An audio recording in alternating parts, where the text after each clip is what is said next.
Hello and welcome to Smitty's.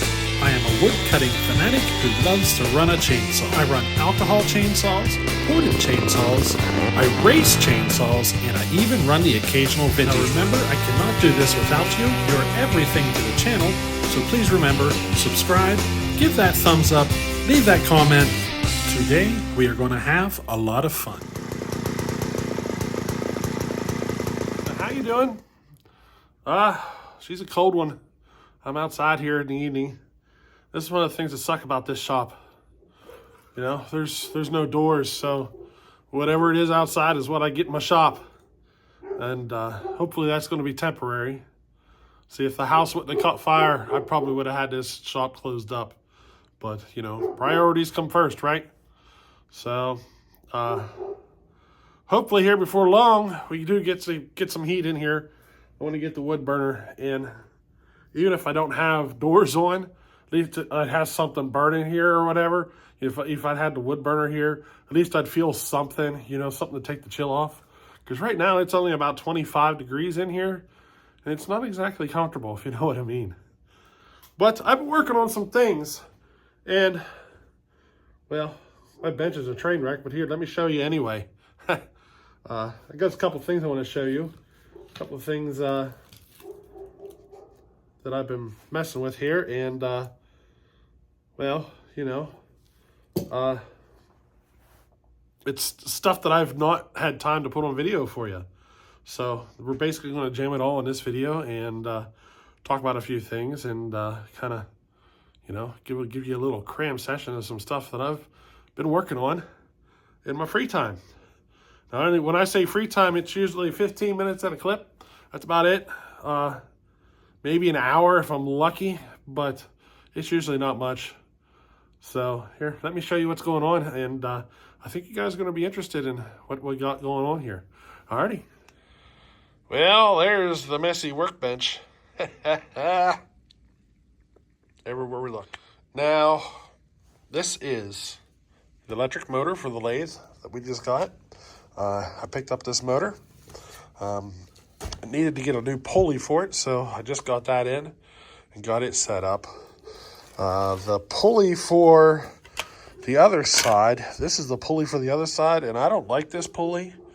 You know, the V-belt doesn't fit in the groove quite as nicely as it does this one. So I'm thinking about replacing this one here. I think I will. I think it's a 1-inch. It's a 1-inch shaft. I don't know, probably 5-inch diameter pulley. I might see if I can just pick one up to, you know, just to make it a little better. But you might also notice here the Jonsered, the 670 Jonsered here tore apart. I've been working on it. It's actually getting pretty close. I was working on it one evening, and this is the point to where I made it, and, you know, till I went to bed or whatever. So we got a pop-up cut into it. You can see it there. Got a pop-up in the piston. Cut the squish band. Did the base cut and all that stuff. So basically the machine work's done on that cylinder, and I just got to do the port work.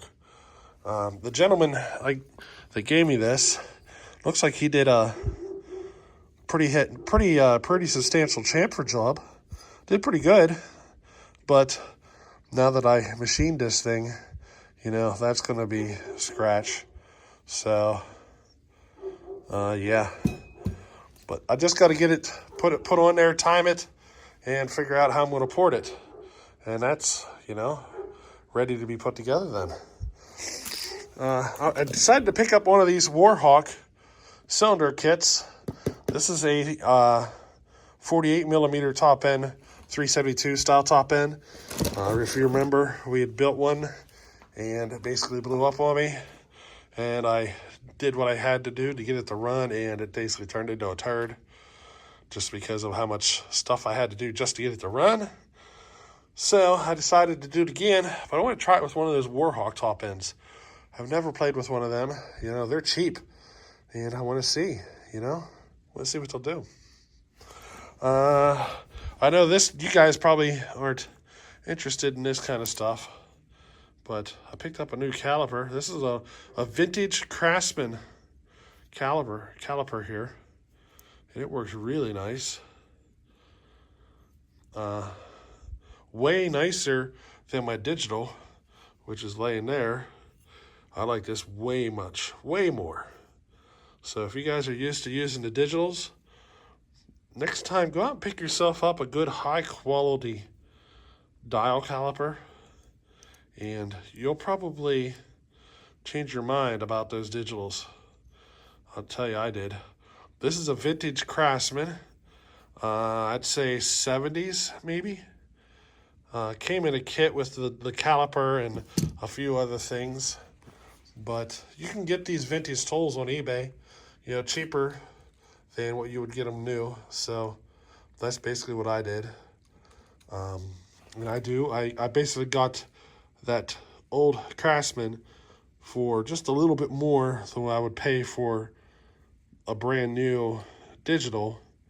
And to be honest, this one seems to work way, like, be more accurate than this one. Like, this one does seem to have issues, constantly having to zero it out, all sorts of stuff, you know.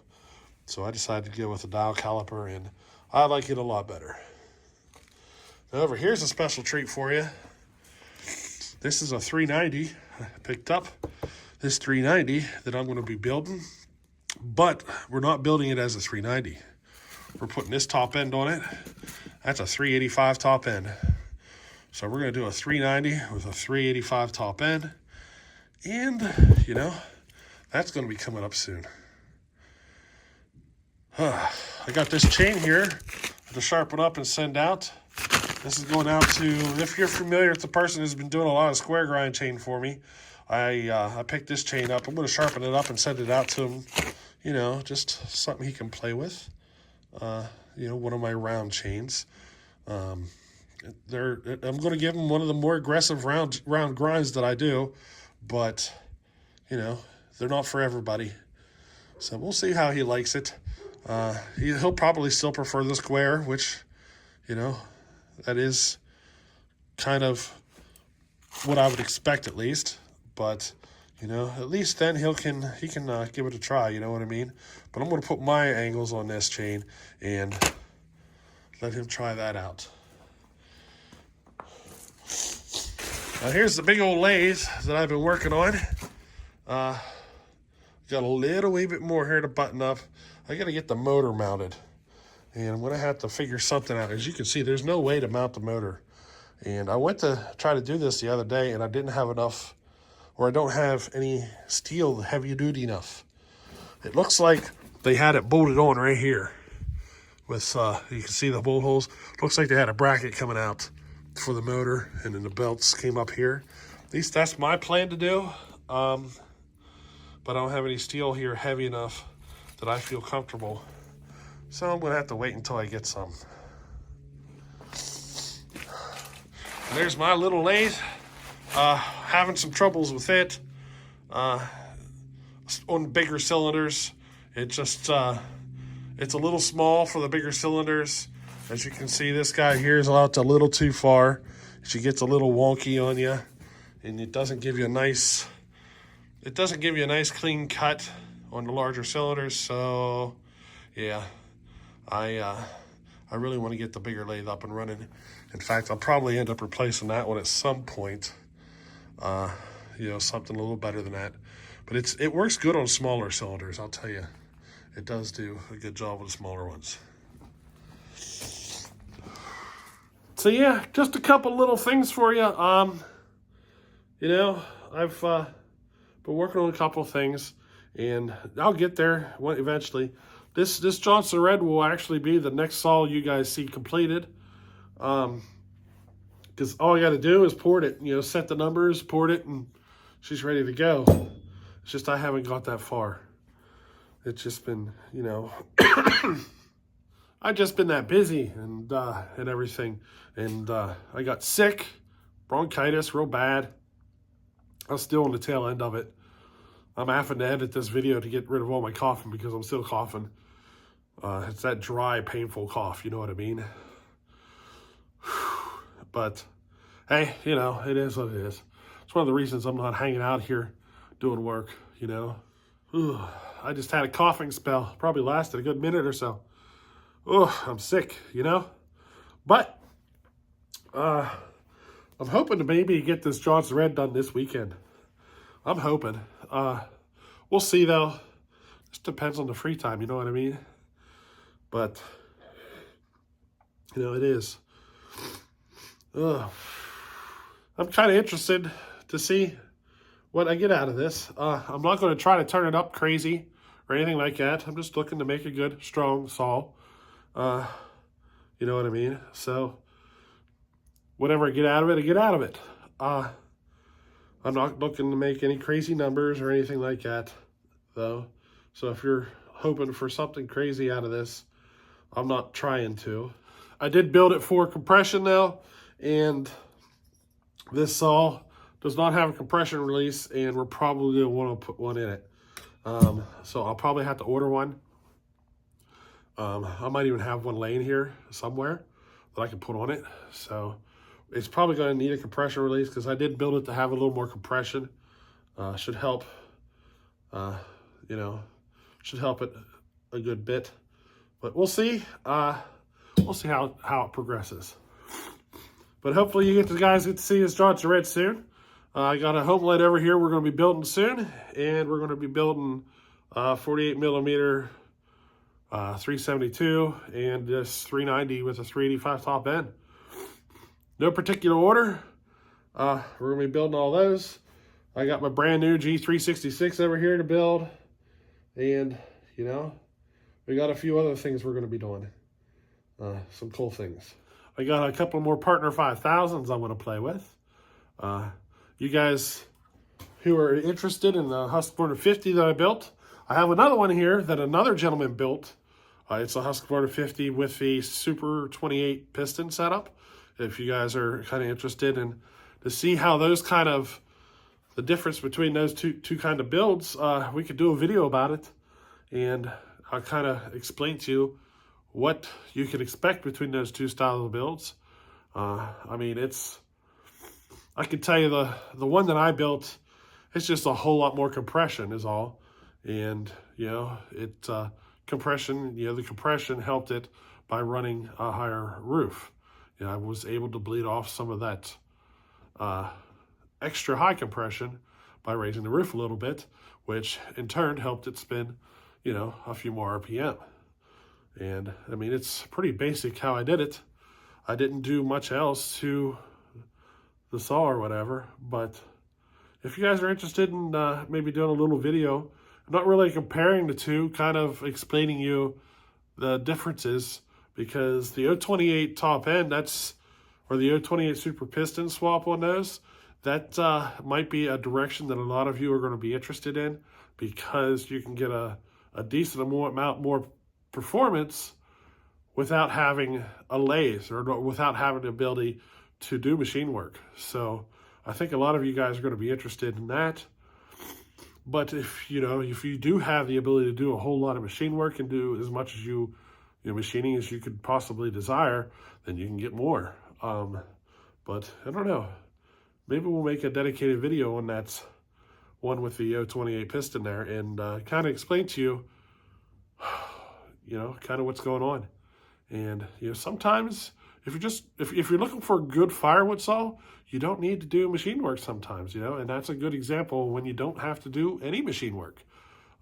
So maybe we'll do a video on that soon. Now we do have a methanol conversion to do here soon, and a few other things. I mean, there's a lot of stuff to do. So we got a lot going on. My G366, I was actually planning on having it built already, but it's just, I don't know. I kind of put it on the back burner. I decided to make a few adjustments on how I want to do it. So, I'm just going to kind of try to plan it. But I need to get this one lathe up and running before I do the build that I want to do on it. So I kind of, at first I wasn't going to need that lathe. Now with the stuff that I want to do to it, I'm going to need that lathe. So It's just waiting for that lathe to get up and running so that I can do those specific modifications. And once I get that lathe running, we'll be able to do that G366 build. But in the meantime, you know, you're going to get to see some other stuff. In fact, you know, I'm kind of itching to hear a saw run. How about you guys?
Well, that'll be it for tonight. I'm feeling kind of rough, you know? Can't stop coughing. I'm having to edit the snot out of this video. So, hey, we'll catch you on the next one. Later.